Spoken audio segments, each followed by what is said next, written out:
The woman married to my son splashed hot soup at me, but one message turned the tables.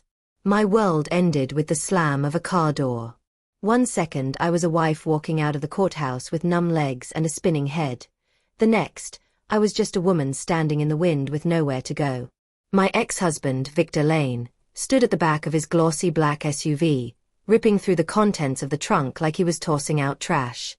His face, always clean-shaven and camera-ready for the local business magazines, was twisted into something almost unrecognizable. He yanked out my old gym bag, apparently the only thing the court would let me keep, and flung it so hard it skidded across the icy parking lot and buried itself in a ridge of dirty snow. "There," he shouted, his voice carrying over the whole lot. "Take your junk and disappear. You don't own a single nail of mine, do you understand? You were just hired to help in my house. And you're fired. Hit that subscribe button and tap the bell icon so you never miss our latest uploads." People turned to look. A few pretended they weren't listening while obviously listening very hard. I stood there with my hands shoved deep in my pockets, fingers wrapped around a few useless coins, and tried to summon words. Any words. But inside I was hollow. The judge's voice from half an hour ago still droned in my ears. The prenuptial agreement, signed 15 years earlier in a haze of love and stupidity. The ruling that all assets remained solely Victor's. The polite legal phrasing that meant I was walking away with nothing. Not the restaurant we had built together from our first tiny apartment kitchen. Not the house. Not the car. Just the clothes I wore and that pathetic gym bag now soaking through in the snow. The passenger side window of the SUV glided down with an expensive hiss. A woman leaned out without letting the cold air touch her. She had white blonde hair in flawless waves, lips the exact glossy shade of old money, and a fur coat that probably cost more than the equipment in my entire bakery. I had seen her often enough at Victor's side to know her name. Kira. The consultant. The rumor. The reason. She laughed, a bright artificial sound that made my teeth ache. "Come on, Vic," she drawled. "If we stay any longer, the desperation might be contagious. We'll miss our reservation." Victor wiped his hands as if he'd handled something filthy, climbed into the driver's seat, and peeled away. The SUV roared across the lot, flinging slush and exhaust into my face. For a moment I just stared after it, my eyes stinging from more than the fumes. Then, as if my body remembered what to do while my brain was still buffering, my feet started moving toward the street. I didn't even know where I meant to go. I had no cash for bus fare, no apartment to go back to, no office to hide in. The coins in my pocket were barely enough for a cheap loaf of bread. The bus shelter at the edge of the courthouse lot didn't deserve to be called a shelter. It was just a warped wooden bench and a cracked sheet of plastic that used to be clear. I sat down, hugging my knees, trying to squeeze my heart into something that didn't hurt so much. The wind was sharp enough to bite. It needled through my wool coat, through the sweater underneath, through the last fragile layer of hope I had been pretending existed. I was 38 years old, a trained pastry chef, once half of a power couple in our small town. Now I was a woman in a cheap coat and wet boots, crying into her gloved hands on a bus stop bench. A harsh coughing fit rattled the air beside me. I glanced over, blinking away tears. At the other end of the bench sat an old man bundled in what looked like 3 different lifetimes of clothing. His coat was worn to a polished shine in places and torn through in others. A frayed scarf hung uselessly around his neck. His hands, mottled blue with cold, shook as he tried to pull the fabric tighter. He didn't ask me for money. He didn't even really look at me. He just shivered, quietly and desperately, as if every breath might be his last warm one. I looked from him to my gym bag half buried in the snow. Then I stared at my gloved hands and the thick wool scarf wrapped snugly around my throat. It was the one nice thing I had left, a wide alpaca shawl my mother had given me 3 winters ago. I had worn it to every holiday party, every chilly early morning delivery. I could hear my mother's pleased voice describing the fabric when she'd handed it to me, proud that she'd saved enough for something beautiful. For a second I wanted to clutch it tighter, to keep at least one piece of softness in a day that had been all knives. Instead, I unwound it from my neck. The cold slapped my bare skin immediately, but I ignored it and shuffled closer to the old man. Up close, his eyes were hidden under the brim of a stained knit cap. His breath fogged the air in frantic little bursts. "Here," I said, my voice rough and small. I draped the scarf over his shoulders gently, like I used to do for Victor on construction sites before he decided he was too important to visit them. The old man jerked as if I'd struck him. Light gray eyes flashed up at me, startlingly clear in his weathered face. "Wrap it tighter," I added automatically, fingers already moving to tuck the wool around his neck, snug against his chest. It felt like I was trying to wrap warmth directly around his heart. "You'll hold on to your heat better that way." He didn't protest. His hands fumbled up to clutch the ends of the scarf like a lifeline. I dug in my bag and found the dented stainless steel thermos I had filled that morning with herbal tea, back when I thought the worst part of my day would be bad coffee at the courthouse. I unscrewed the cup and poured steaming liquid into it, the scent of thyme and mint curling into the icy air. "Drink," I said. "Please. It'll help." He took the cup with shaking fingers and brought it to his lips. Steam washed over his face. He drank in small, careful sips at first, then deeper ones. With each swallow, his shoulders nodded a little. The shaking eased, turned to a faint tremble, then almost stopped. The scarf held the borrowed warmth against him. When he finished, he carefully twisted the cup back onto the thermos, as if it was something expensive and fragile. He straightened his back slowly. Something shifted in him, something invisible but unmistakable. A moment earlier he had seemed like every lost soul I'd ever seen haunting the edges of the city, half invisible, beaten down by weather and time. Now, with my scarf framing his gaunt face, he looked entirely different. His shoulders squared, his chin lifted. There was a hard line to his mouth that didn't belong to helplessness. It belonged to habit, to command, to someone who had spent a lifetime having people listen when he spoke. "A lot of folks walked past me today," he said at last. His voice was still hoarse but carried an iron thread. "Some turned their heads away. Some threw coins at my feet so they could feel good for 5 seconds. You're the only one who gave up something you needed yourself." I shifted, embarrassed in spite of everything. "It's just a scarf," I muttered. "To someone freezing, that's everything." He stood, joints cracking, but his movements were deliberate now, not frightened. "I don't forget kindness, girl. Not the real kind. Get up." "Why?" I asked, wiping my cheeks with the back of my glove.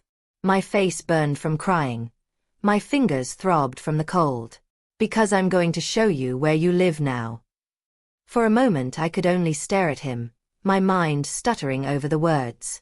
Then, like a bad joke delivered to the worst audience, Victor's SUV rolled slowly past the bus stop, idling down the street as if searching for something. Or someone. I saw the exact second he recognized me walking beside a ragged old man through the snow. His mouth dropped open. He nearly drove up onto the curb before wrestling the wheel back under control. Kira's pale face flashed in the passenger window, a perfect mask of confusion and disdain. I almost laughed. Almost.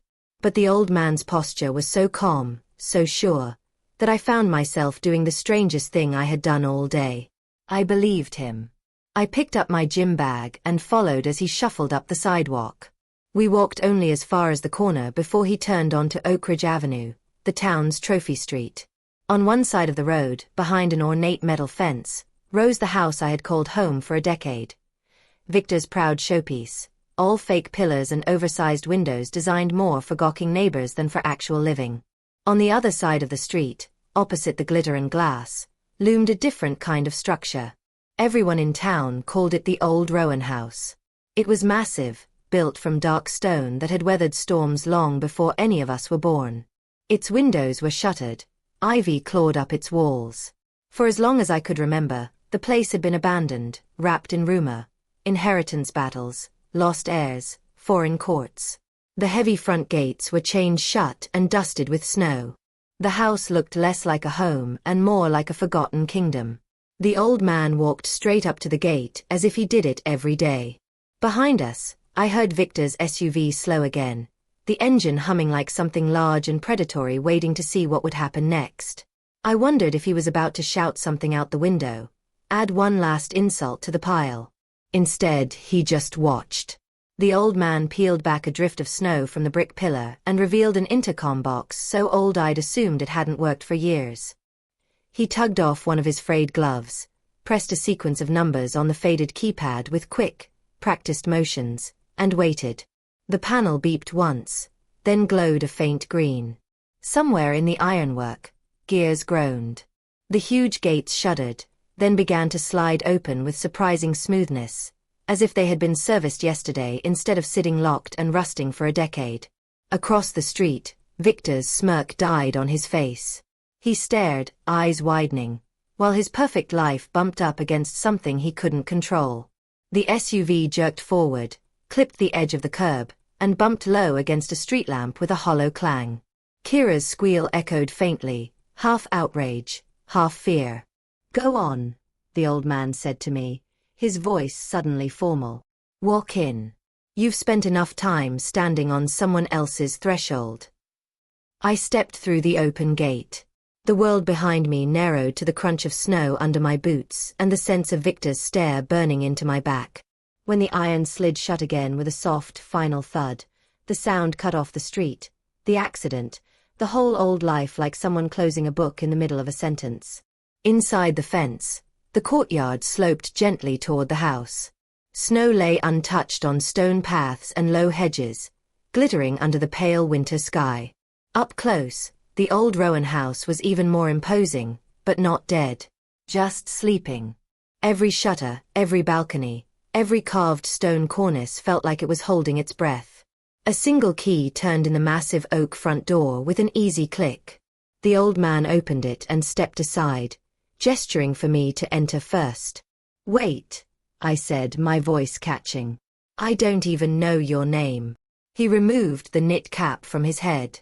Without it, the illusion of ragged homelessness crumbled entirely. Beneath the tangled hair, his cut was neat. His gray beard, though untrimmed, followed a jawline straight as a knife. His eyes, light and cool, didn't flinch. "My name is Adrian Rowan," he said. "I own this house.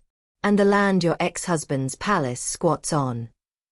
The world tilted again. "You, what?" "I've been watching him for a long time," Adrian said, stepping into the hall and flipping a switch near the door. Light flooded the foyer as a crystal chandelier crackled to life overhead, dust swirling in the sudden brightness. Watching him build a kingdom on debts and lies and the backs of other people's work. Including yours. He glanced at the scarf around his neck, then back at me. "Today, you gave a man you thought was nothing the last warmth you had. I don't need a maid, Ms. Lane. But I do need someone with a spine and a soul to wake this place up." I clutched my gym bag so tightly my knuckles ached. The hallway stretched ahead, marble floor, sweeping staircase, sheet-draped furniture like sleeping giants. The air smelled like old paper and stale air and the faintest trace of something else, something new. My tea, my scarf, my chance. For the first time since the judge's gavel came down, a thought pierced the fog in my head. Maybe my life hadn't ended in that courtroom. Maybe it had ended here, in this hallway years ago, when I stopped being anything but Victor Lane's shadow. Adrian's voice broke through my thoughts. "There are 30 rooms in this house," he said. "Most haven't been opened in years. I have staff I can hire by the hour, people who will pick this place clean for a paycheck and steal the silver if I turn my back. What I don't have is someone I trust. Someone who knows how to build things that last." He nodded toward the kitchen doorway. "I've tasted your work. The tea was simple, but you made it like it mattered. I need that here. I want a steward, not a servant. Someone to run this house, and the one across the street, when the time comes." I stared at him. At the empty hall. At the faint dust patterns where paintings once hung. At the tiny trail of melted snow following my boots over the marble like a timeline leading to one impossible junction. "Do you want the job?" Adrian asked. The words came out of me before doubt could catch them. "Yes. Then wash your face, hang up your coat, and start by feeding yourself, he said.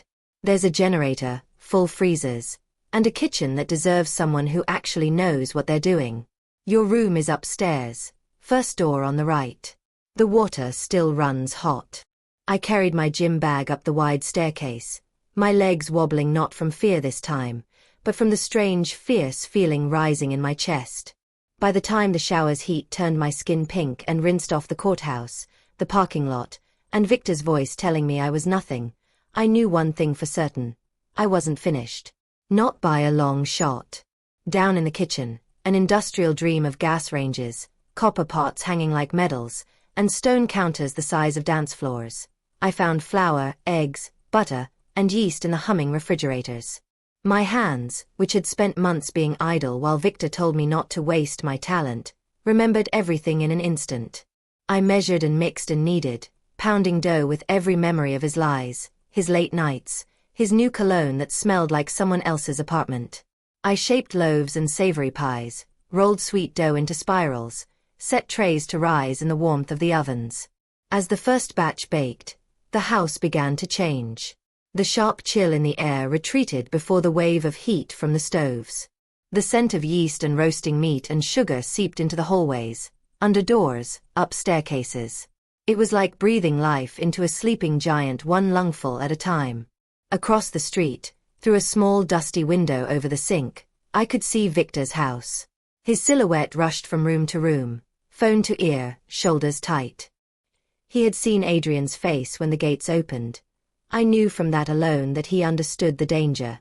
Years earlier, he had helped swindle the old owner of a brick factory out of his livelihood with promises of lifetime support, only to bankrupt the place and walk away richer while rumor said the old man had died drunk and penniless. That old man had been Adrian's cousin. The dead Rowan investor who had simply stepped sideways, out of sight, and waited. Watch long enough, Adrian had told me over a plate of steaming meat pies later that night. And a man like Victor will always create his own trap. You just have to be ready to close the door. By the time police lights flickered blue across the snow and Victor arrived at our gates screaming about burglars and trespassing, I was no longer the woman who had sobbed on a bus stop bench. I walked out to meet them with flour on my sleeves, a tray of hot pastries in my hands, and a folder of freshly signed papers pressed against my heart. The documents that named Adrian Rowan the owner of both this estate and the land under Victor's gaudy glass castle, and me, officially, as Adrian's legal representative and manager. The night my ex-husband tried to have me dragged out of my new home in handcuffs, I smiled at the police captain and offered him dinner instead. For the first time in years, I woke to the smell of my own baking drifting up the stairs instead of an alarm on my phone buzzing me out of restless sleep. Morning sat soft and grey outside the tall bedroom windows, filtering through lace curtains and catching dust motes in slow, lazy spirals. I had slept like a stone in the big antique bed, wrapped in clean sheets that smelled faintly of lavender. My muscles ached from hours in the kitchen, but it was the good kind of ache, the kind that meant work, not worry. Downstairs, the house felt different from the day before. The foyer seemed less cavernous, the marble floor less hostile. Someone, I suspected Adrian, had opened a few shutters, letting in pale winter sunlight that turned the crystal chandelier into a web of slow-moving sparks. The furniture was still shrouded in white sheets like ghosts at a formal party, but the ghosts didn't scare me anymore. They looked like possibilities. In the kitchen, the ovens had cooled, but the trays on the counters were piled high with last night's work. Laminated dough now golden and flaky, savory pies glazed and shining, loaves whose crusts crackled softly when I brushed my fingers over them. I filled the kettle, put it on the stove, and poured myself a cup of strong coffee. Only then did I notice Adrian already sitting at the scarred wooden breakfast table in the corner. His coat hung neatly on the back of his chair. He had my scarf draped around his shoulders still, though the room was warm. "You cook like you're fighting something," he said, nodding at the array of pastry. "I am," I replied. "But at least this way I get something edible out of the battle." He smiled faintly. It transformed his severe face into something almost gentle. "Good. You're going to need that fight." News travels fast in small towns, especially when there are blue flashing lights involved. By noon the day after the parking lot fiasco, everyone had heard that the mysterious old Rowan house had been unlocked, that I had walked through its gates on the arm of a strange old man, and that Victor's frantic attempt to paint us as squatters had ended with the police sipping tea in our kitchen while I handed Captain Reyes a folder containing property deeds, bank notices of transferred loans, and a signed power of attorney naming me as Adrian's manager. There had been a moment, standing by the open gate in my flower-streaked apron, when Victor had actually begun to grin. He was so sure that I was trespassing, that I was making a pathetic last stand he could squash with a phone call. Then the captain cleared his throat, led him through the legal wording on the documents, and finished with the phrase that changed everything. Mr. Rowan is the registered owner of this land and the residence behind you, and Ms. Lane here is acting on his behalf. As for your house, the bank confirms your mortgage was bought by a private investor last month. That investor is also Mr. Rowan. For the briefest heartbeat, Victor's face emptied completely. Then rage flooded back in, blotchy and frantic. He sputtered about fraud and forgery and conspiracies, waving his hands so wildly that Kira's perfect hair swayed beside him. But the law didn't care about his outrage. It cared about signatures and seals and overdue debts.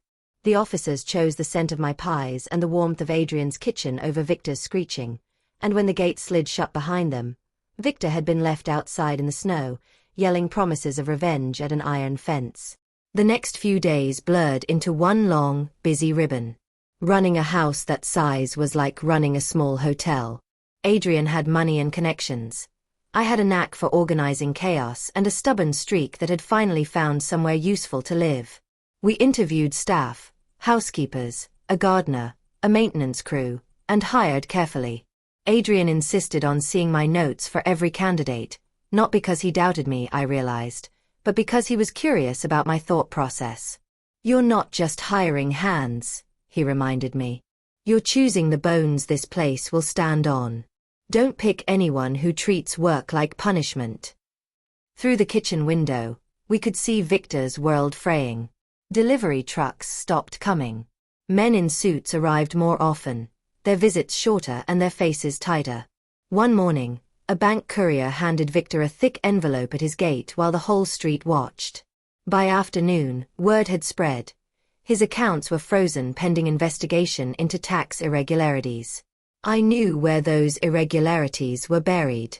In a wall safe behind a painting in his office, filled with cash jobs and unreported payments that were supposed to be our emergency buffer but had been, in reality, his personal untraceable fund. I told Captain Reyes quietly about the safe, about the painting it hid behind, about the code, the date of the first big contract he signed behind my back while I baked cupcakes for a charity event, smug in my apron. His expression changed when I spoke. I watched the casual good humor drain from his face, replaced by a sharper focus. That's enough for a warrant, he said. If the judge agrees. The next morning, there were more flashing lights outside Victor's gates. This time, the officers didn't come for tea. But Victor wasn't the only one plotting. If there's one thing success taught me, it's that people rarely stand still when you threaten the life they've built on lies. They scramble, claw, bargain, and betray. Sometimes they do all four at once. The first counterattack came in the form of an invitation. By the end of that week, rumors started buzzing in the bakery supply shops and produce markets. Victor Lane, everyone said, was throwing the party of the year. A massive engagement celebration. Champagne fountains. Imported seafood. Live music. He'd invited the mayor, key council members, all the business owners who mattered. It was a show of strength, a way of shouting, "Look, I'm still standing," even while the foundations of his empire were cracking. I heard about it while ordering butter. The butcher leaned across the counter, voice low. "You going?" he asked, half joking. "You know I'm not," I replied. He shrugged. "Maybe you should. Everybody likes a comeback story." "Then they can watch mine from across the street," I said, and handed him Adrian's list. That night, as we shared soup at the long kitchen table, I told Adrian about the engagement party. He listened with his head slightly tilted, fingers tapping a slow rhythm on the wood. "Interesting timing," he mused. Man on the edge of financial ruin spends money he doesn't have to convince people he's fine. That usually means he's more than not fine. He looked up, his eyes bright with a kind of mischief. If he's going to set off fireworks, we should answer with our own lights. I don't follow, I said. We'll host our own event that night, Adrian said. But not to show off. To invite the town into this house for the right reasons. A charity winter ball. Tickets by donation to the women's shelter, the food bank, whatever you choose. You'll design the menu. We'll open the shutters, clean the floors, and remind people this place existed long before Victor's glass box was even a blueprint. I felt something stir in me at his words, something half competitive and half protective. Once, I had been known as more than Victor's pretty pastry chef wife. Vendors used to trust me, not him. It was my name they had scribbled affectionate notes on invoices, my number they called when there was a good deal on cream or a shortage on flour. That memory had been buried under years of being told to stay home, to let the professionals handle things, to bake for family dinners while Victor held court at business lunches. I'll need suppliers, I said slowly. And a lot of them. Meat, fish, wine. If Victor owes them money, they might. They might be happier doing business with someone who pays their bills, Adrian finished. Call them. I did. The conversations started awkwardly. People didn't know where to place me anymore. Was I still Mrs. Lane? Was I an enemy now, a risk to anger Victor? But as soon as they heard my voice, something familiar clicked into place. By the time I got to the butcher, he was practically shouting with glee into the receiver. About time you called, he boomed. Lane's checks bounce higher than my grandkids on a trampoline. Do you want quality cuts? I'll bring them myself. For you it's trust, not credit. The cheesemonger said nearly the same. So did the fish supplier and the wine merchant. With each call, I felt my spine lengthen another inch. People remembered who had actually run deliveries, who had managed schedules and quality and relationships while Victor took credit publicly. They remembered me. For 3 days and nights, the kitchen at Rowan House burned like a small sun. I slept in little snatches, my dreams full of rising dough and spinning sugar. We polished tarnished silver and washed table linens that hadn't seen light in a decade. Housekeepers dusted and scrubbed until the banisters gleamed. Adrian oversaw repairs quietly, hiring carpenters to fix creaking steps and electricians to coax life back into chandeliers. Meanwhile, across the street, Victor's hired caterers arrived with their polished truck and their spotless uniforms. I saw them through my window, carrying crates and rolling carts in. For a brief moment, I felt a sharp spear of old pain. I had once imagined myself running events like that from our own kitchen, my name on the business, our partnership equal. That life was gone now, but in its place was something sharper, cleaner. Mine. The day of the party dawned clear and viciously cold. By late afternoon, the sky had darkened to the deep blue of polished steel. At Victor's gate, luxury cars lined the street. Men in tailored coats and women in sparkling dresses stepped out onto the salted walkway, shivering as they hurried inside. From their windows, the house glowed warm and golden, the sound of music faintly audible. Our gates stood open. Lanterns flickered along the path to the front steps, painting soft circles of light on the snow. Inside, the ballroom, once a dark, dusty space, shone. We had rolled the sheets off the furniture, brought in rental chairs, and laid out long tables laden with everything my exhausted team and I could conjure: salmon in puff pastry, roast goose with apples, baskets of crusty bread, towers of petit fours, a glistening citrus tart big enough to feed 20 people by itself. The smell drifted out through every crack in the old stone, a rich tapestry of butter, garlic, sugar, and spice. At first, only a handful of guests arrived. The mayor came, drawn partly by curiosity and partly by the promise of supporting local charities. The city architect arrived with his wife. A few local shop owners followed. They stood just inside the door, blinking up at the enormous chandelier, their breath puffing in little clouds as they shrugged out of their coats. Something like awe colored their faces. Then the wind shifted. It picked up the scent of our food, carried it over the street, and pushed it under the doors of Victor's carefully catered event. I didn't see the exact moment it happened, but I saw the aftermath, the slow trickle of guests stepping out for air, noses twitching, glancing across the road. Their footsteps crunched on the snow. They lingered at our open gate, peering in. The mayor, who had slipped away from Victor's party, just for a minute, stepped fully through our doorway instead and never went back. Within half an hour, Victor's grand front hall had emptied out. His caterers, I learned later, had packed their truck and left when the final payment didn't clear. Trays and linens vanished with them. Victor was left with a room full of important people and nothing to feed them but his excuses.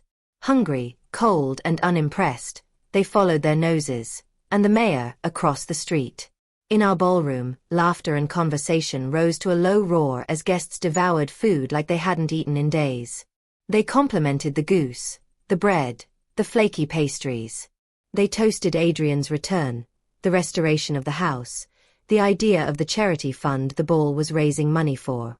Every time someone closed their eyes and sighed over a bite of cake, I felt the broken parts of my pride knit together a little more. I wasn't just feeding a party. I was feeding a story, one in which my ex-husband no longer played the lead. Near the end of the evening, as I refilled coffee cups and swapped out empty platters, I found the city architect standing near the tall windows, looking out across the street with a frown. The glass reflected the lights behind him, but his gaze was fixed on something outside, the large, modern garage Victor had built last year, all sharp edges and cheap stone pretending to be expensive. "Ms. Lane," he said quietly when I came up beside him, "do you know if Mr. Rowan kept the original plans for his property? The land survey, the historical registry, that sort of thing?" "I think there's an entire archive in his study," I replied, surprised. "Why?" He exhaled through his nose, the sound thick with restrained anger. "Because that monstrosity he built over there is sitting exactly where the old winter conservatory used to stand. My grandfather helped design it. It's a protected structure. It was never supposed to be demolished." The room behind us fell gradually, sharply silent as people realized the architect was speaking louder now, his indignation spilling into his voice. Adrian appeared at my elbow with the uncanny sense for tension he'd honed over years of watching people destroy themselves. "If what you're saying is accurate," Adrian said, "then Victor's not only stolen a few feet of my land with that fence he shoved forward last summer. He's also knocked down a historical building he had no right to touch." The architect nodded. "With the land documents, we can prove it.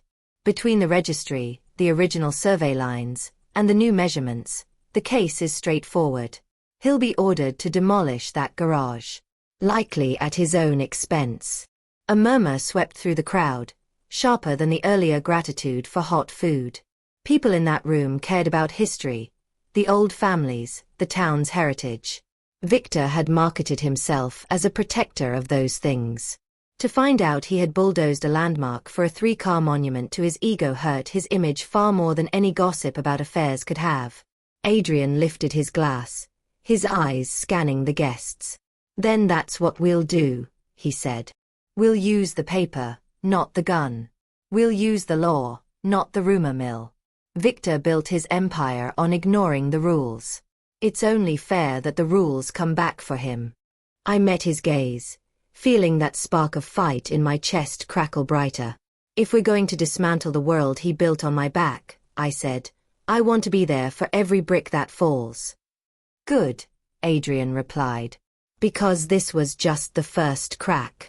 The demolition order arrived before sunrise 2 days later, taped boldly to the nearest pillar of Victor's gate, its red stamp screaming its verdict even from across the street. I saw it while kneading dough in the quiet kitchen, the paper flapping in the wind like a small, furious flag.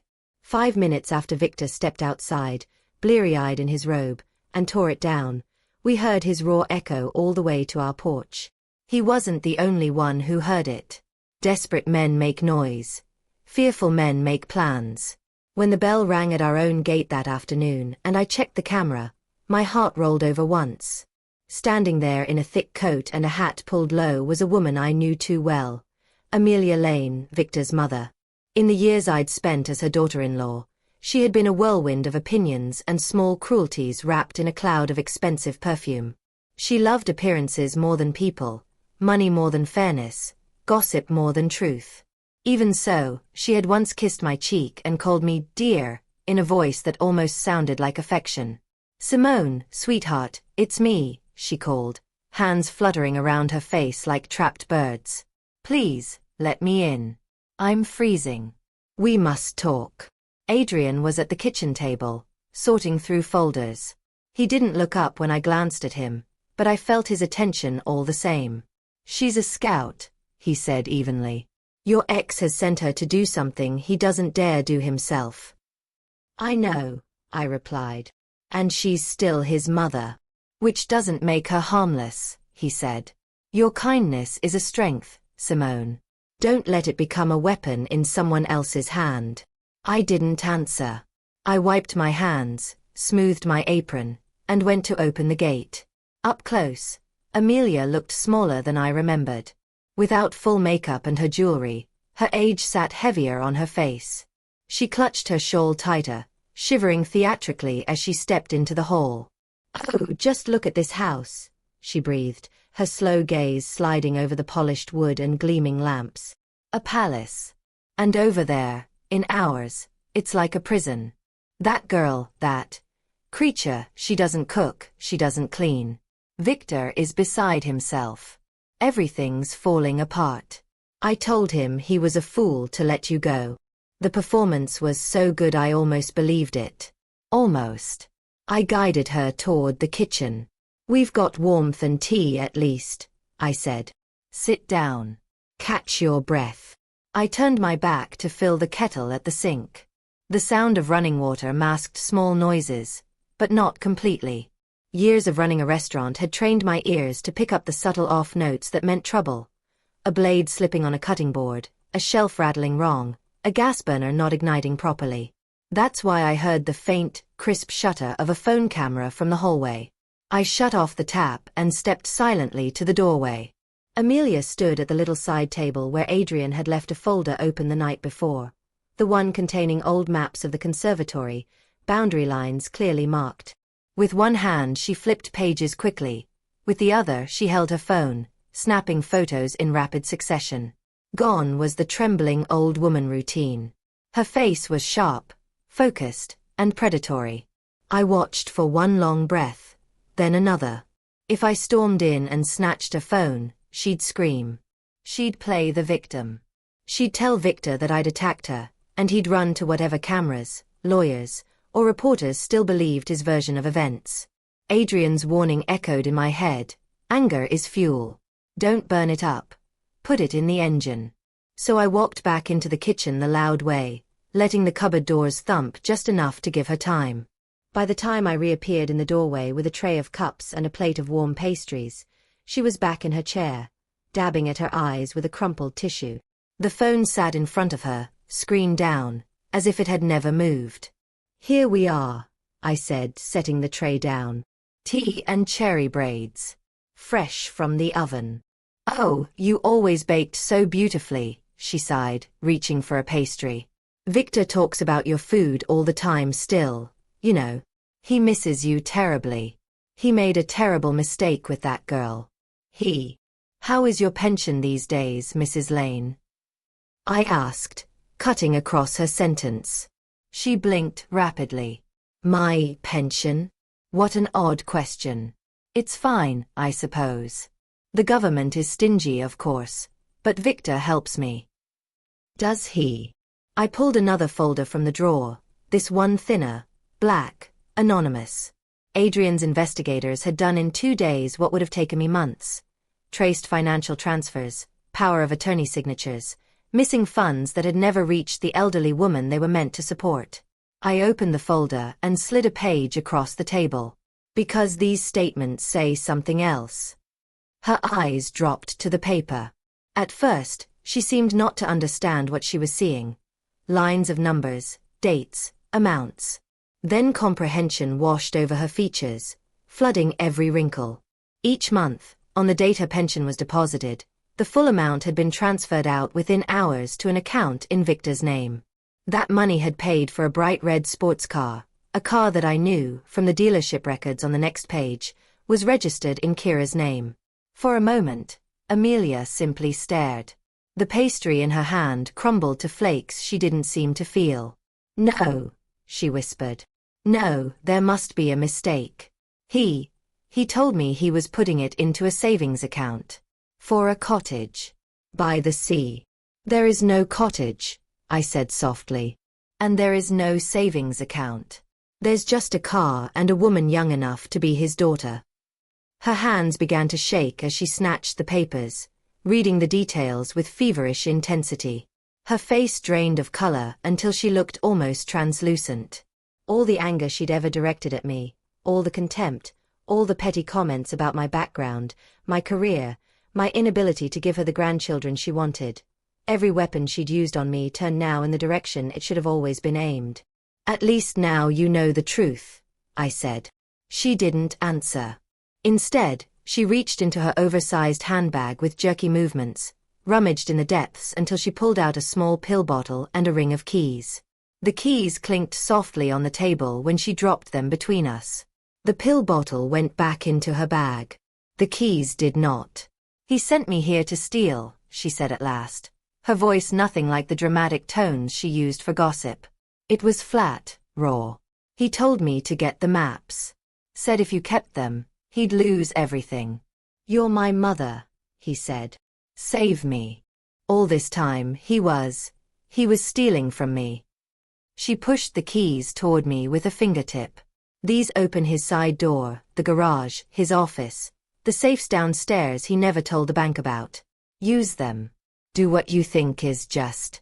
There's no justice left over there." Her phone slipped from her cardigan pocket, hit the floor, and skidded to my foot.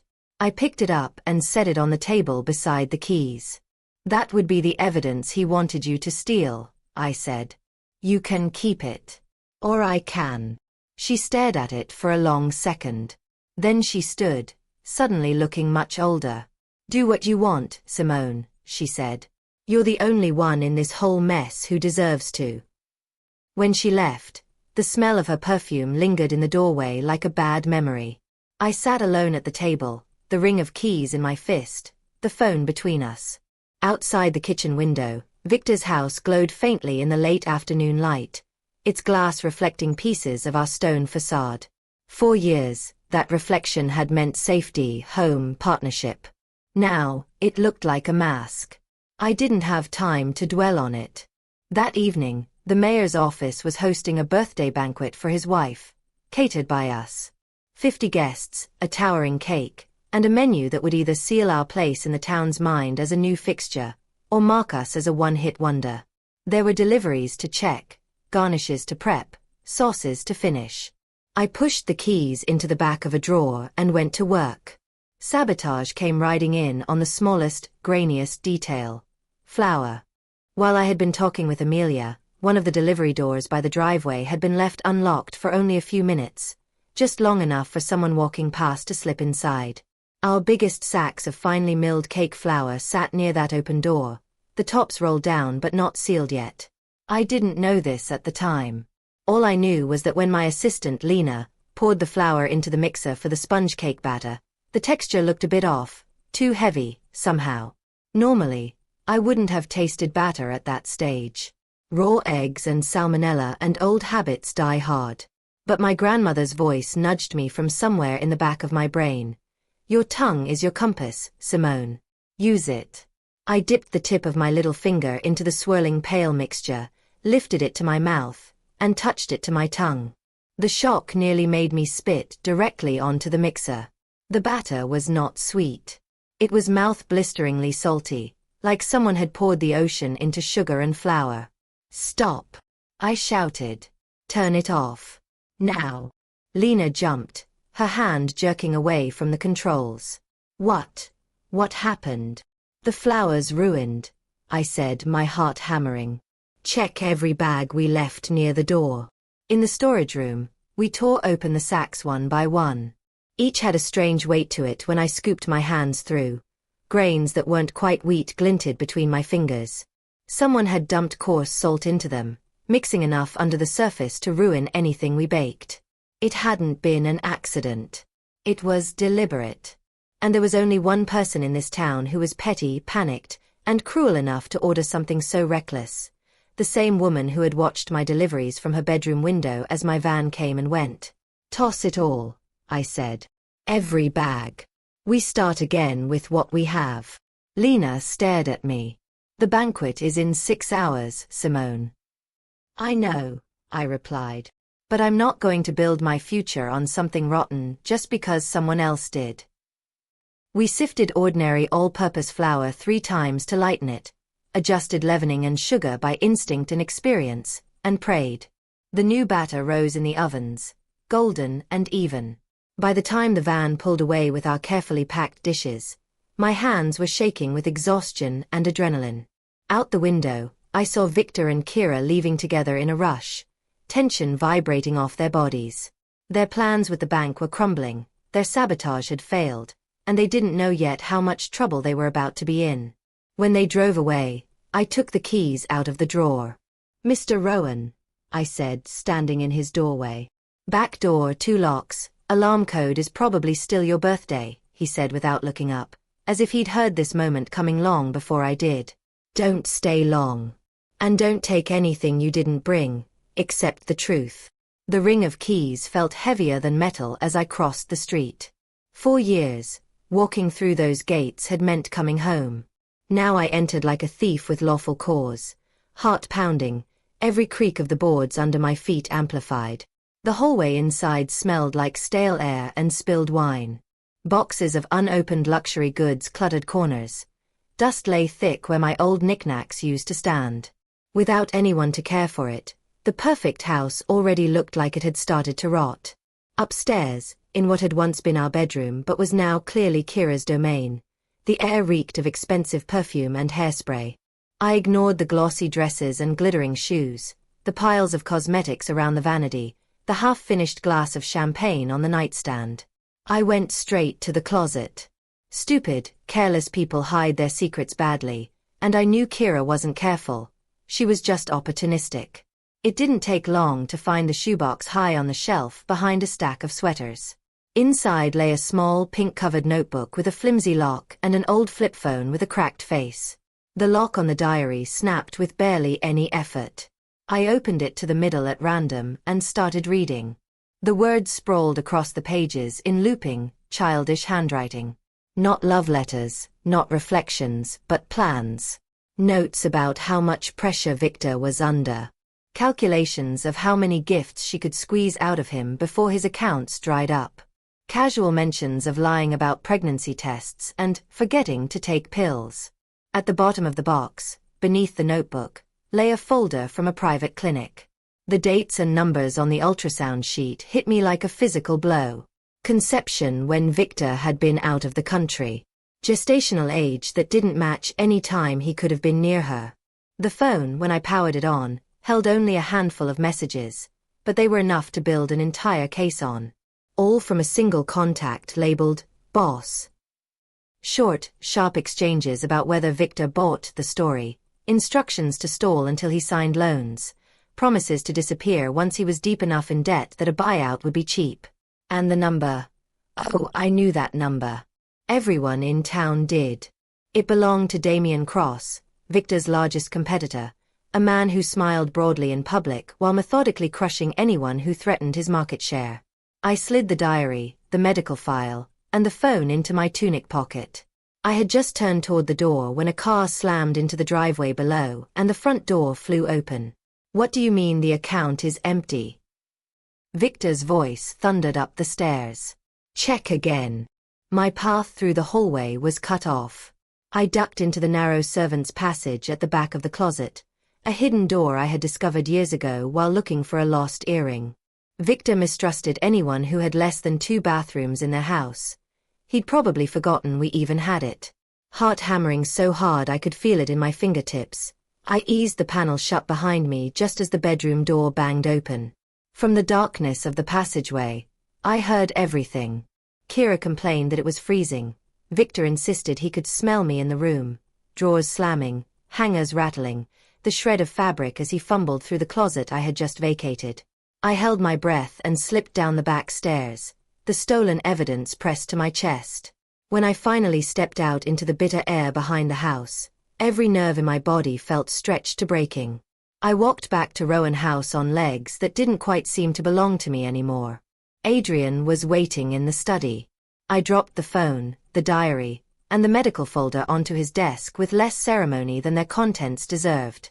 "We go to the police," I said. My voice shook. I didn't care. Right now. We turn all of this in and let them tear them apart. Fraud, conspiracy, whatever they want to call it. Adrian leafed through the pages with careful fingers, his eyes scanning the words, the dates, the ultrasound image. When he finished, he removed his glasses and rubbed the bridge of his nose. "We will use what we must when the time is right," he said. "The time is now," I almost snapped. "What more do we need?" A confession stamped and notarized. "We need to think ahead," he replied. "If we hand this to the police immediately, Victor's lawyers will drag it through every court in the state. They'll say the diary is fiction, the phone is planted, the timelines are wrong. It will take years, and you will spend those years reliving this mess in hearings and depositions. I don't want to free him from responsibility, Simone. I want to free you from him. It's not enough that he loses money.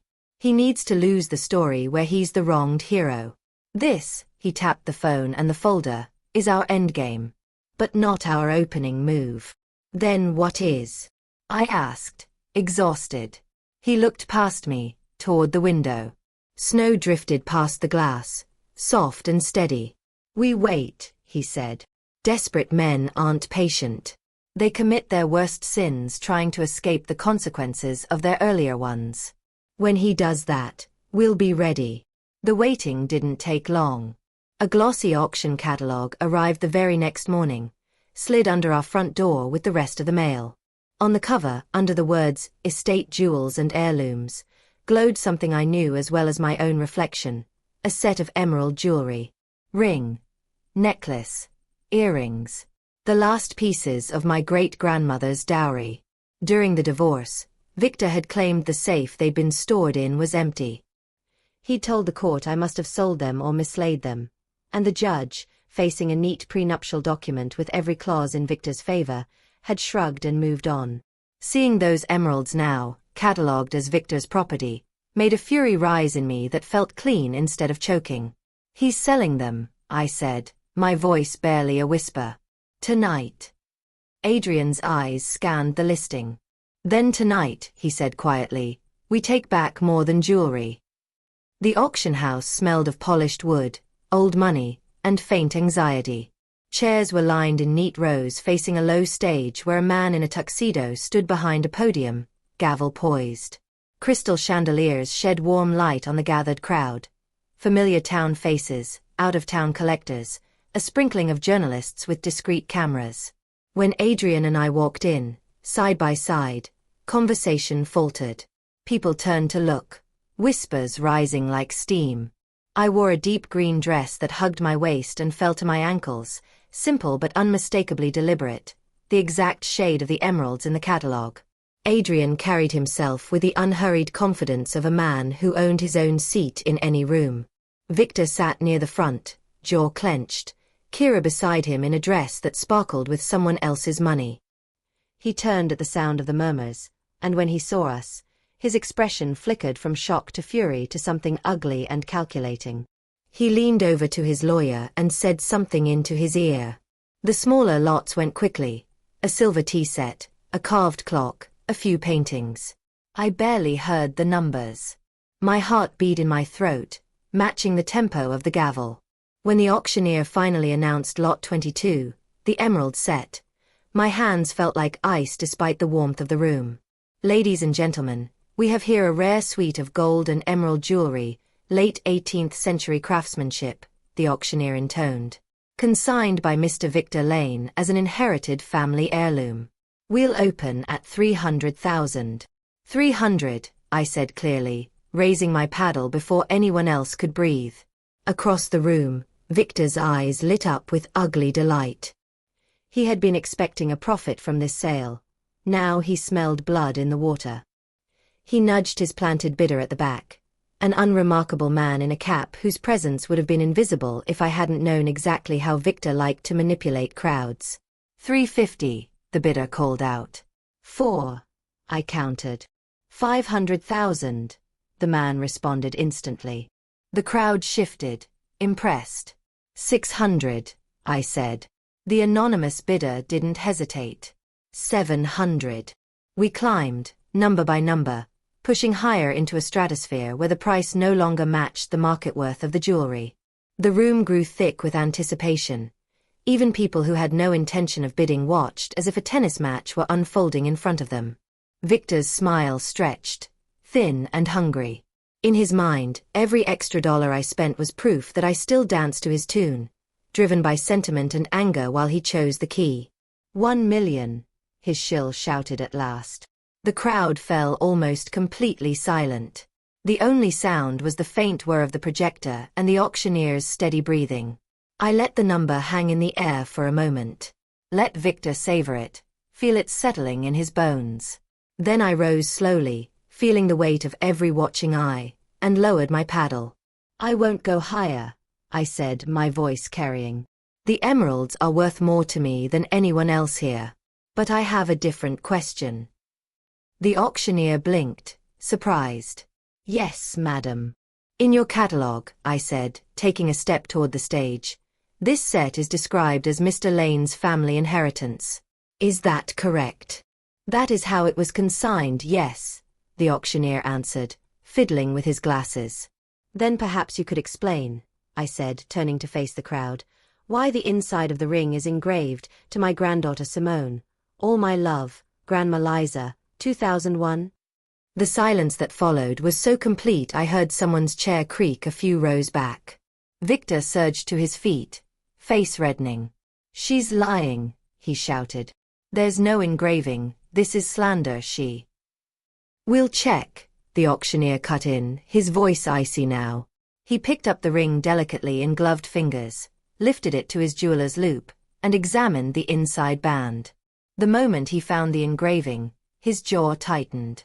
Indeed, he said slowly. The inscription is exactly as Ms. Lane described. He looked up at Victor. Mr. Lane, you signed documents stating this was your inheritance. Offering stolen property at auction is a serious offense. I didn't know, Victor stammered, looking wildly between me, the ring, and the door. She must have switched them, she always hated me, she. The gavel came down hard, not to close a sale, but to call security. 2 guards in dark suits stepped forward, joined by a uniformed officer who had been standing discreetly by the back wall. Cameras flashed. In that burst of light, Victor Lane looked less like the golden boy of local business and more like exactly what he had become, a man whose lies had finally congealed into something heavy enough to sink him. The officer's voice was calm, almost gentle. Mr. Lane, I'm going to need you to come with me to answer some questions about this item and a few other matters the department has been looking into. You are not under arrest at this moment, but I strongly advise you not to make this more difficult than it needs to be. Victor twisted and pulled, but his protests were eaten by the hum of voices and scrape of chairs. Kira didn't stand. She took her time picking up her handbag and fur, adjusted her lipstick in a compact, and then walked toward the exit without looking back.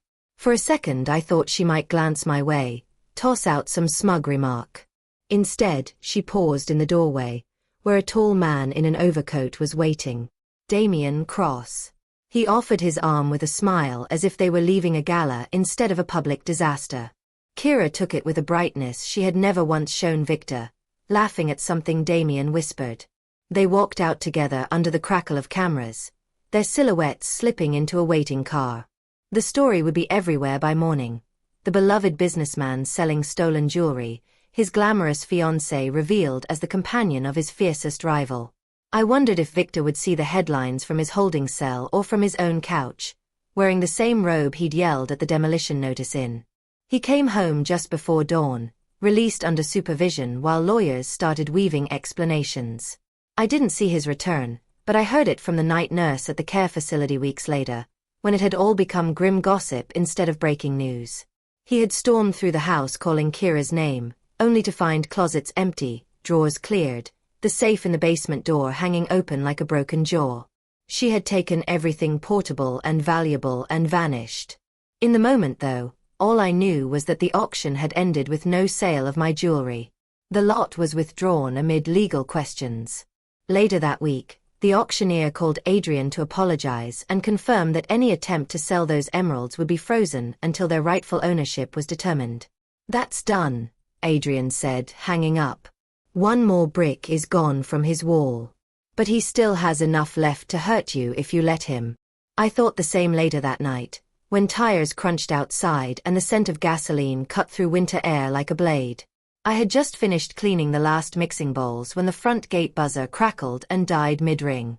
I went to the window instead, pulled back the curtain, and saw Victor standing in the street, half drunk and wild-eyed, a red fuel can dangling from his hand. Snow clung to his shoes and the hem of his coat. He took one staggering step toward our gate, then another. His gaze was locked on the house, its warm windows, its life. The place that now held everything he had once taken for granted. Respect, warmth, me. "Don't," Adrian said quietly behind me. "Don't open the door." The roar of another engine cut him off. A big SUV slid to a stop across from Victor, blocking his retreat. Two men climbed out, their muscles straining the seams of their jackets. They wore no uniforms, but their purpose was clear in the casual way one of them swung a baseball bat by his side. Victor froze. The gas can slipped from his hand, landing in the snow with a dull thump, liquid sloshing out to stain white into gray. "Evening, Mr. Lane," the taller man said. "Been a while since you answered our calls." From the window, I recognized them, not by name but by type. Enforcers, not the polite kind in suits who filed paperwork, but the kind who collected debts when the polite warnings went ignored. Victor's mouth opened and closed. I have a deal coming," he babbled. "A big one. I'll pay you back with interest, I just need more." "You're fresh out of deals," the second man interrupted. "You're on the news, you know that? Hard to get credit when you're famous for stealing your wife's jewelry." They backed him up against our fence, their bodies blocking my view. My hand found my phone automatically, fingers flying over the screen to pull up the emergency number, but Adrian put his hand over mine. "Wait," he said softly. "He could die out there," I hissed. "He probably deserves worse," Adrian replied. "But I don't think that's the ending you want on your conscience."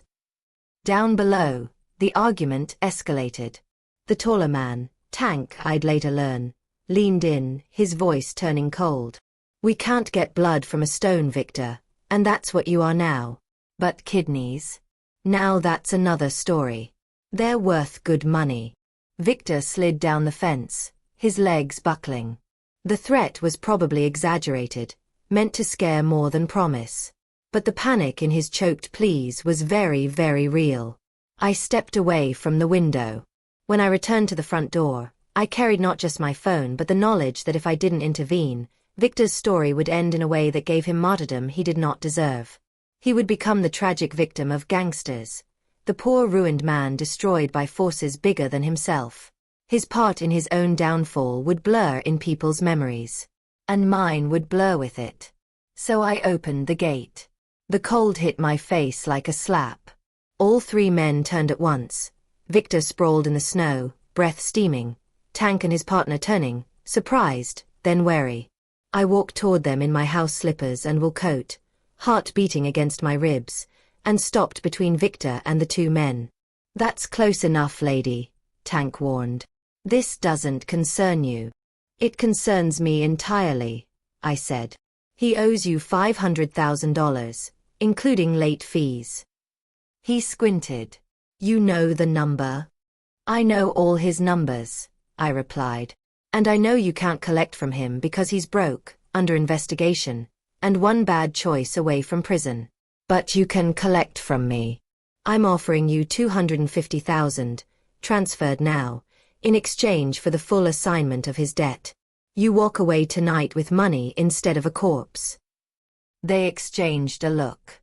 Greed and common sense did their own quick math inside their heads. 300, the second one said. 250, I answered. And I sign now. The transfer happens now. You'll save the cost of chasing him, the risk of jail, and the time this would otherwise take. The tank spat into the snow, weighing options. Then he shrugged.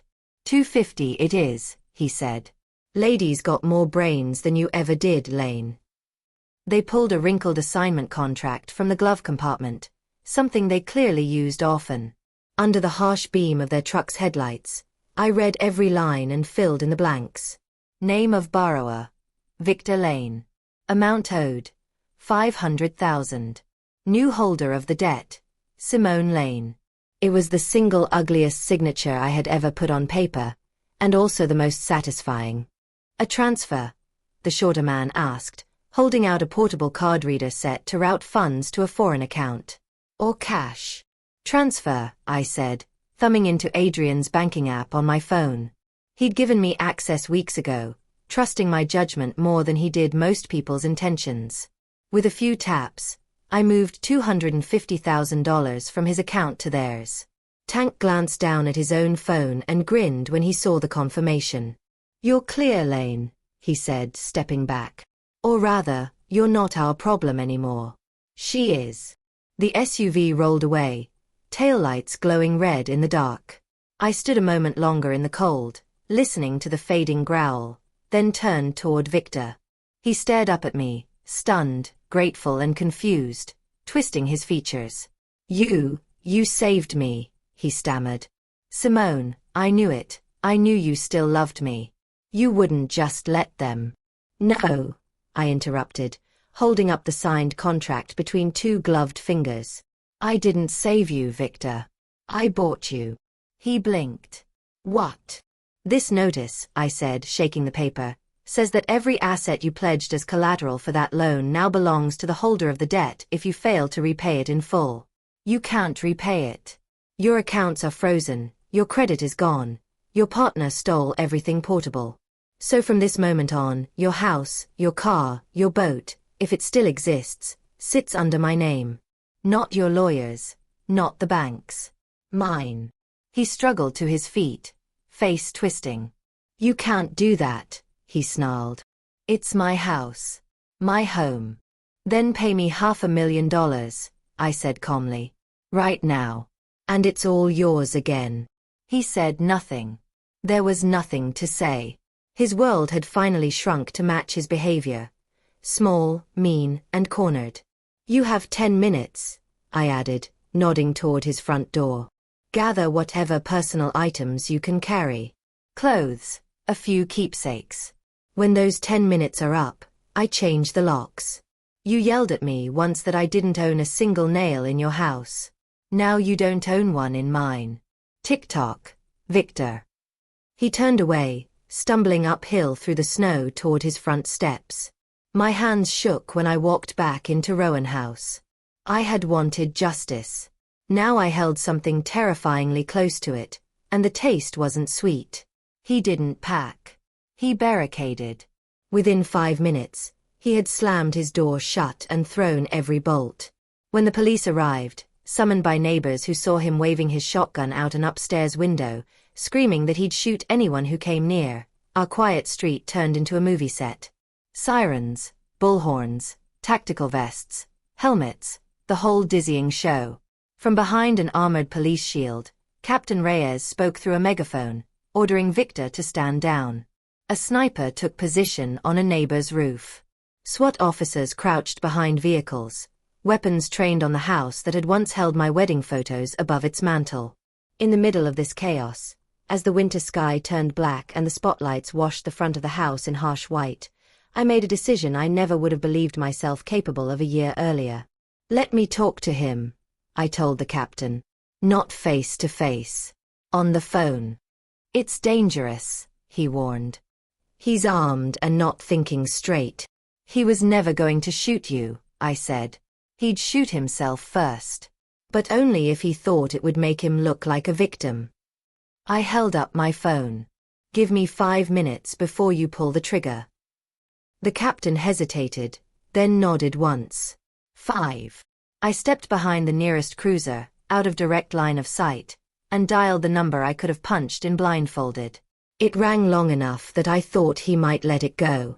Then I heard the click of the connection, followed by ragged breathing and a half-strangled curse. What? Victor spat. Calling to watch the show from closer, Simone? Come to gloat. No, I said, my voice steady. I'm calling to tell you the truth before you do something that cements a lie forever. Look out the window. Do you see the sniper on the roof? The officers behind the cars? If you raise that gun again, they will fire, and they won't miss. Good, he screamed. Let them. I've got nothing left. You took everything. This is on you. I took back what you stole, I replied. But the worst of this, you did to yourself. Are you ready to die for a woman who's not even with you right now? Because she isn't. She hasn't been, for a long time. That baby she told you about? It isn't yours. I saw the medical file, Victor. The dates don't match. The texts from her boss don't lie. She was working for Cross all along. You were their ATM. When you ran dry, they walked away. Silence crackled on the line. I imagined him standing in the bedroom where I had once folded laundry and whispered plans for a bakery expansion. His hand shaking, the barrel of the shotgun sweating against his palm. You're lying, he said at last, but the word lacked the teeth it once had. And your mother? I continued. Do you know how I got into your house? She gave me the keys. I showed her the statements from her pension account. Every month for 3 years, the money she thought she was saving for her old age went into your pocket and straight out again for Kira's car. You robbed your own mother to impress your mistress. She didn't send you here for mercy, Victor. She sent me after you for justice. His breath hitched, turned into something that sounded almost like a sob. You love this house, I said, softer now. Even if you never loved the people in it enough. You wore it like armor. You were proud of it. Do you really want the last memory anyone has of this place to be you bleeding out on the front steps because you thought death would prove you right? Cross is somewhere warm and safe right now, drinking something expensive, not thinking about you at all. Don't give him your life on top of everything else. For several long, brittle seconds, nothing moved. The captain watched me, fingers tight on his radio, ready to give the order. The winter air burned in my throat. Then the bedroom curtains twitched and slid shut. The front door opened a minute later. Victor stepped out onto the porch without his gun, hands raised, eyes hollow. The officers swarmed him, voices blending in a low, controlled hum. They didn't shoot. They cuffed him gently and walked him down the steps past me, his gaze sliding off my face as if I were made of glass. Halfway to the gate, he stopped. One side of his mouth drooped strangely, his left eye went slack. He reached up as if to grab his head and missed, his hand dropping uselessly to his side. Then his knees buckled. He fell into the snow in almost the exact spot where my gym bag had landed weeks before. The medic's diagnosis was brisk and grim. Stroke. Massive. They rushed him into the back of the ambulance, the red and blue lights staining the snow around us like bruises. I stood by the open gate long after the sirens vanished into the night, my phone heavy in my pocket, the winter wind cold on my cheeks. The war, I realized, was over. But victory didn't look or feel anything like I had imagined. It looked like an empty street, a silence finally settling over 2 houses that had been battlegrounds for too long. Spring crept into town so quietly that if I hadn't been watching for it, I might have missed the moment when the snow on the old bus stop bench melted for good. One morning, on my way to meet a contractor, I stopped and ran my fingers over the worn wood. My tears had soaked this seat once, freezing into crystals in my scarf. Now sunlight pooled across the grain, warming the spot where I had given my last bit of comfort to a man I thought was a stranger. We replaced the bench that week. Not with something fancy, just a sturdy, well-made seat with a small bronze plaque on the backrest that read, in simple letters, "Kindness pays better than interest." Every time I drove past and saw someone sitting there, waiting for a bus or watching the world go by, a strange tenderness pinched my throat. The old Rowan house didn't feel old anymore. It felt lived in. We'd torn down the fence between it and Victor's former mansion, turning two properties into one flowing space of gardens and walkways. The ugly oversized garage was gone, demolished under the watchful eye of the Historical Society. In its place, we rebuilt a version of the long-lost conservatory. Glass walls, climbing roses, citrus trees in terracotta pots, a warm green heart beating beside the stone house. On the day we opened the doors of our new venture, the lawn was crowded. People arrived carrying flowers, curiosity, and something else I hadn't expected, gratitude. They had watched our war from their windows, whispered about it in shops and offices. Now they were here to see what we would build on the ashes. A simple wooden sign hung over the restored front entrance of the smaller house across the path, the one that used to bear Victor's gilt initials on the gate. The sign read, "Willowbridge School of Culinary Arts and Haven House for Women." The letters were hand-painted, the strokes not perfect, but deliberate. Inside, the kitchen had been reinvented. Where once my stainless steel counters had been used to plate Victor's dinner parties, now they held rows of mixing bowls and chopping boards. Young women and a few men, their faces tense and hopeful, had spent the previous week learning to whisk eggs to soft peaks and knead bread without tearing it. Some had never been allowed to touch a stove in their own homes. Others had fled homes where cooking had been the only thing expected of them, but never valued. Now, here, the skills could become a trade instead of a trap. Adrian stood on the temporary stage we had set up on the lawn, wearing a suit that fit his lean frame as if it were tailored yesterday. No one would have believed that months earlier, he had sat trembling under my scarf on a broken bench.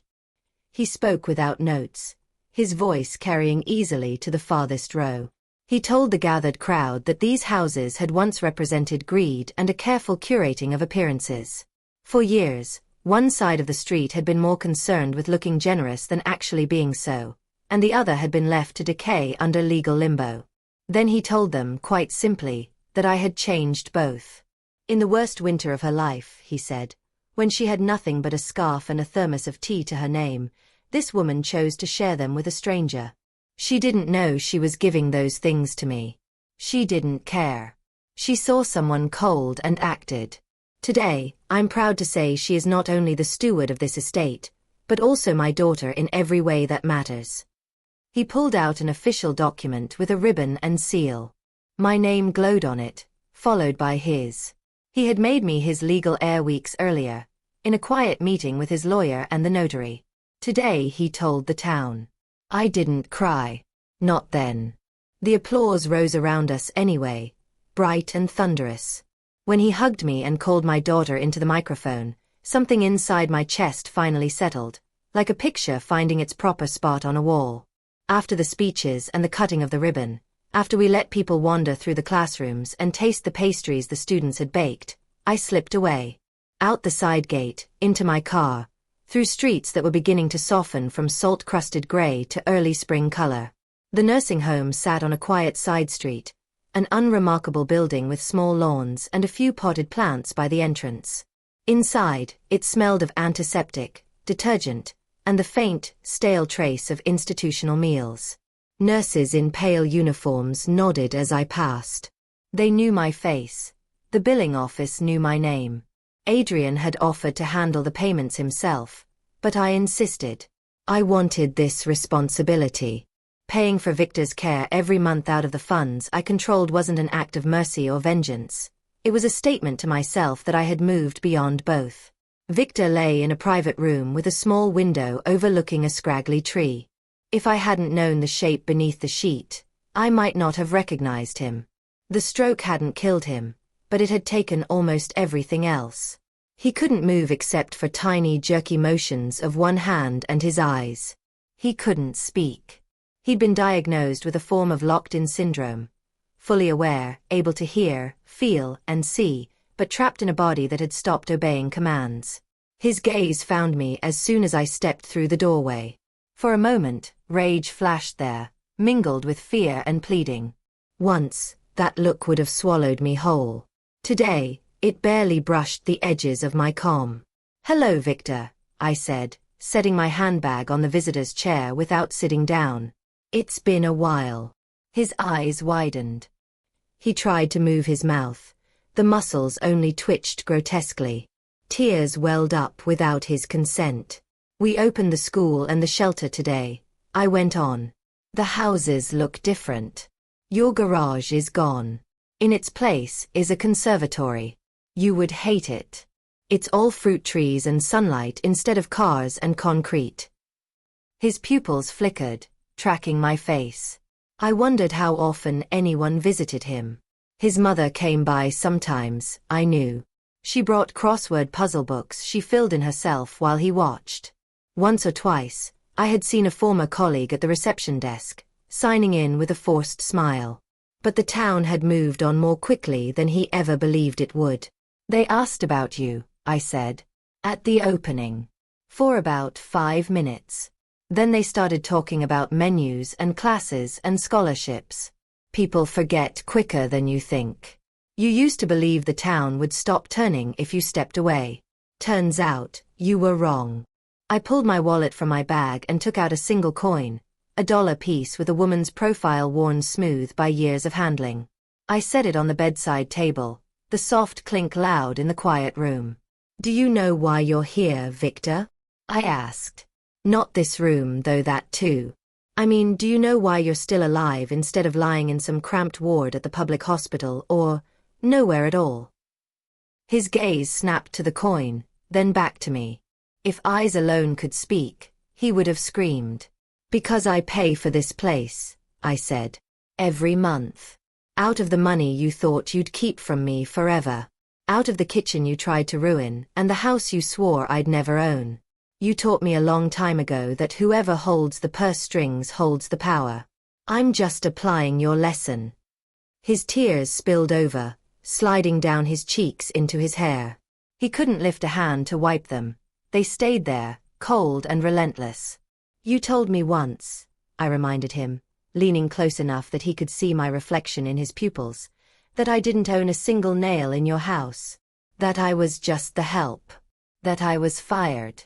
Today, I fed the whole town and gave women jobs and rooms where they can sleep without fear. Today, your former staff came to ask if they could apply to our school. Today, your mother planted herbs in the shelter's garden and didn't say your name once. You own nothing now. Not your house, not your business, not even your own reputation. You live because I chose to keep you alive. I won't turn off the machines. I won't let you starve. That would make me like you, and I've worked too hard to stop being that woman. But I will leave you here with the one thing you can't walk away from." I straightened and picked up my bag. The coin gleamed on the bedside table like a tiny, heavy moon. "That," I said, "is the last thing I will ever give you. A small symbol of the charity you so despised. Consider it a tip from the hired help." His eyes followed me as I walked to the door. When I reached it, I paused and looked back one last time. Not at the man he once was, not at the villain I had fought, but at the human being who had built his own prison one selfish choice at a time. "I forgive you," I said quietly. "Not because you earned it, but because I refuse to carry you any farther with me. You are a chapter one have closed." Outside, the spring air felt sweeter than any pastry I had ever pulled from an oven. The afternoon sun laid warm fingers along my shoulders as I walked back to my car, as if pushing me gently forward. I drove home past the old bus stop, past the bench with its new plaque, up the hill to the twin houses that now belonged not to a man's vanity, but to a community's hope. Adrian waited on the porch, hands in his pockets, my scarf still looped loosely around his neck. Behind him, through the open door, I could hear the clatter of pans and the bright, nervous laughter of my students as they measured out sugar for the next batch of sponge cake. I crossed the lawn, heart light. There would be more hard days. There always are. But I had a home now that no contract could take from me, a family I had chosen, and a future I had baked with my own hands. Thank you for staying with me through this story. If you're listening to it on my channel right now, know this. Every listen, every like, every comment from wherever you are in the world helps me keep telling stories like this. Stories about falling hard and getting up anyway. Tell me, in the comments, which city you're in and what time it is as you listen. It still amazes me that my words can travel farther than I ever have. And if you ever find yourself at a bus stop with nothing left but a scarf and a choice, I hope you'll remember this. What you give away on the worst day of your life might be exactly what saves it.